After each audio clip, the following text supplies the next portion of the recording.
Hello guys! In this video I'm going to show you how to set the tap action on the Gaia GPS application.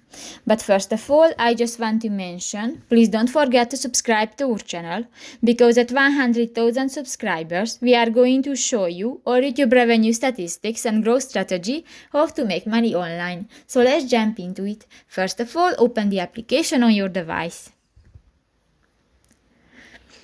New, go to the settings icon at the lower right corner of the screen next to the save button, and here you can find different sections. Go to the fourth option, the map contrast, and go to the map interaction section, and you can find the first option, the tap action, and here you can select fourth option, none, shop tab drawer, create route or create waypoint, and just select one, for example the none, and click that. And done. So that's pretty much it for this video, guys. See you in the next one. Bye bye.